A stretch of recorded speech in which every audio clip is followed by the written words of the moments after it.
Assalamu alaikum dear students, I am Dr. Ajaz Abbasi and you are watching MyScape Biology. Today we are going to study the thyroid and parathyroid glands.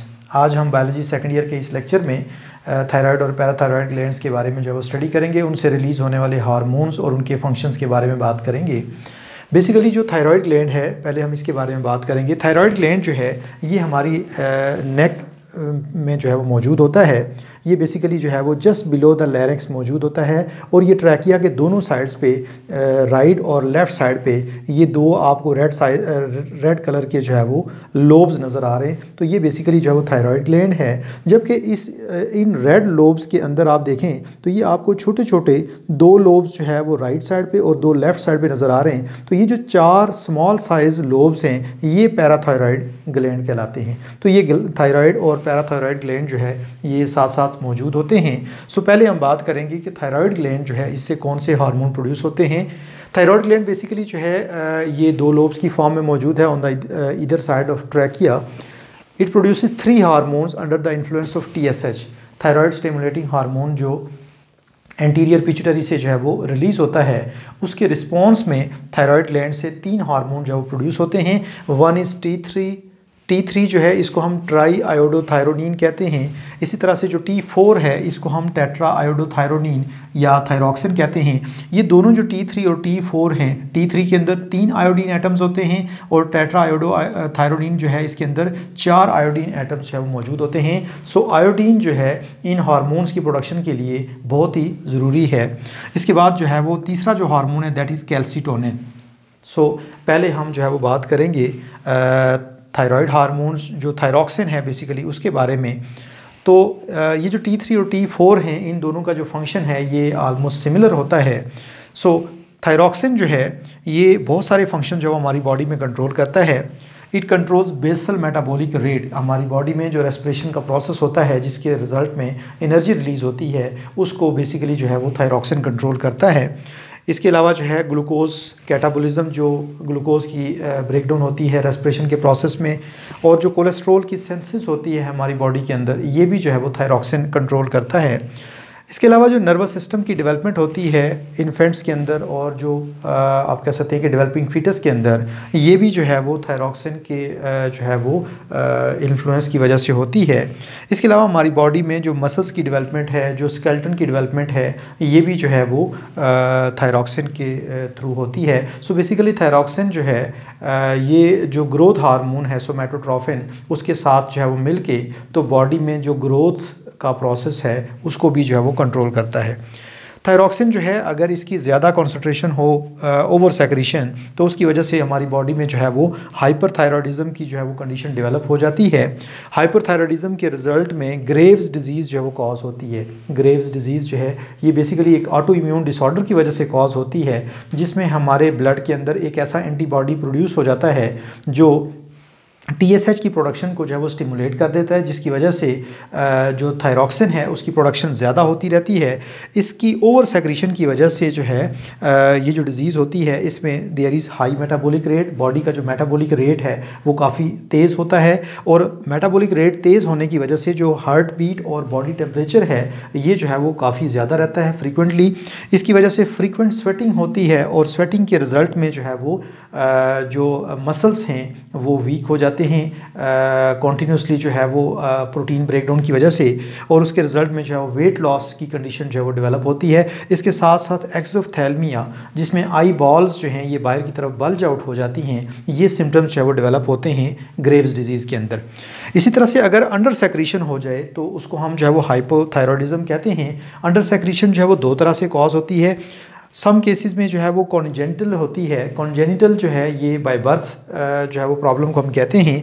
तो अगर by birth problem है तो इस disorder को हम जो है वो क्रेटिनिज्म कहते हैं। और क्रेटिनिज्म जो है इसमें जो बेबी डेवलप होता है वो मेंटली रिटार्डेड होता है, उसका नर्वस सिस्टम जो है प्रॉपरली डेवलप नहीं होता। इसी तरह से उसकी जो स्किन है वो ड्राई और स्केली होती है और उसकी जो ग्रोथ है वो डिसप्रोपोर्शनेट होती है। हेड जो है वो बड़े साइज़ का होगा और बॉडी जो है वो उसके कंपैरेटिवली जो है वो उसकी ग्रोथ कम होगी।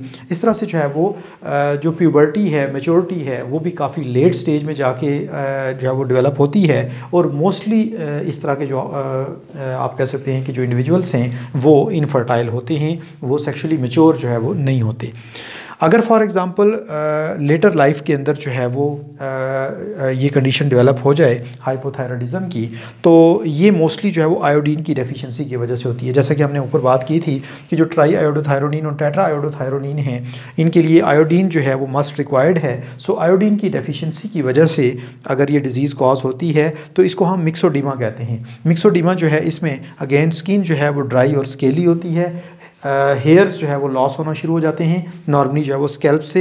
उसके साथ साथ जो है वो एडिमा या बॉडी के अंदर जो है वो फ्लूइड्स एक्युमुलेट हो जाते हैं और उसकी वजह से जो है वो हाथ पाँव जो है ये फूल जाते हैं। इसके साथ साथ जो टंग है उसकी स्वेलिंग होती है और गॉइटर जो है वो कॉज होता है। गॉइटर एक ऐसी कंडीशन है जिसमें ये जो थायराइड ग्लैंड है ये इनलार्ज हो जाता है और आपने देखा होगा बहुत सारे लोगों में जो है ये जो थायराइड ग्लैंड है ये काफ़ी इनलार्ज होता है। सो उस कंडीशन को हम जो है वो गॉइटर कहते हैं।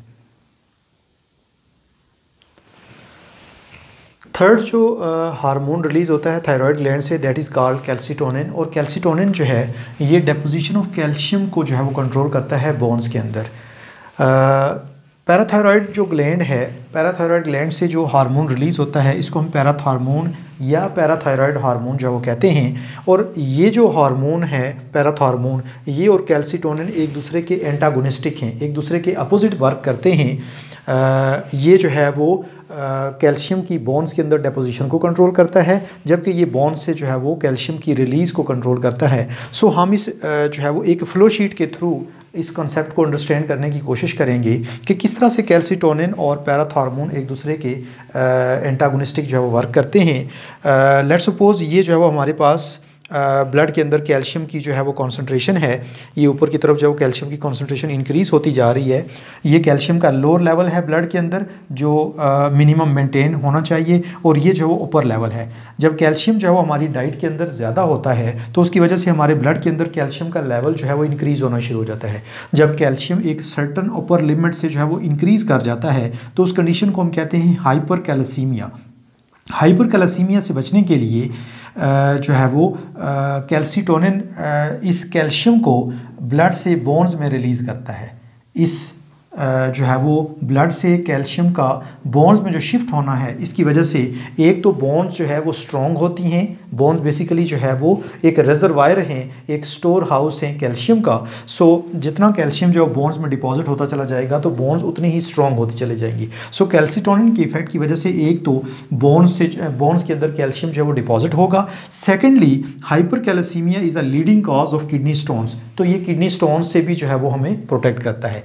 इसी तरह से जब हम हमारी डाइट के अंदर कैल्शियम की अमाउंट जो है वो कम होती है तो उसकी वजह से हमारे ब्लड के अंदर भी कैल्शियम का लेवल ड्रॉप होना शुरू हो जाता है। आपको मालूम है कि जो कैल्शियम है ये मसल्स की कॉन्ट्रैक्शन के लिए बहुत जो है वो ज़रूरी है। सो जो कैल्शियम का लेवल जो है ब्लड के अंदर ड्रॉप होता चला जाएगा, अल्टीमेटली अगर एक सर्टन लोअर लेवल से जो है वो कैल्शियम कम हो जाएगा तो इस कंडीशन को हम कहेंगे हाइपोकैल्सीमिया। हाइपोकैल्सीमिया जो है ये decreased level of calcium in blood है और इसकी वजह से मसल टेटनी जो है वो कॉज होती है। ये मसल्स का एक प्रॉब्लम है जिसमें मसल जो है उनकी जो कॉन्ट्रैक्शन है वो इरेगुलर हो जाती है। सो इस कंडीशन से बचने के लिए पैराथार्मोन की जो है वो सेक्रेशन स्टार्ट हो जाती है पैराथायराइड ग्लैंड से, और ये बोन से कैल्शियम को रिलीज़ करके जो है वो ब्लड के अंदर डिपॉजिट करता है। अगर पैराथार्मोन की जो कॉन्सेंट्रेशन है ये कम हो तो उसकी वजह से जो है वो हाइपोकैल्सीमिया कॉज हो जाता है और उसकी वजह से मसल टेटनी जो है वो डेवलप होती है। और अगर पैराथार्मोन ज़रूरत से जो है वो ज़्यादा रिलीज़ होना शुरू हो जाए तो उसकी वजह से बोन्स वीक हो जाती हैं, क्योंकि ज़्यादा कैल्शियम जो है वो बोन से वापस ब्लड में जो है वो ट्रांसफ़र होता चला जाता है।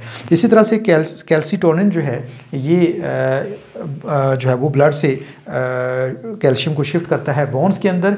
अगर इसकी कॉन्सेंट्रेशन जो है वो ज़्यादा हो जाए तो उसकी वजह से जो है वो ब्लड के अंदर कैल्शियम का लेवल जो है वो कम हो जाता है।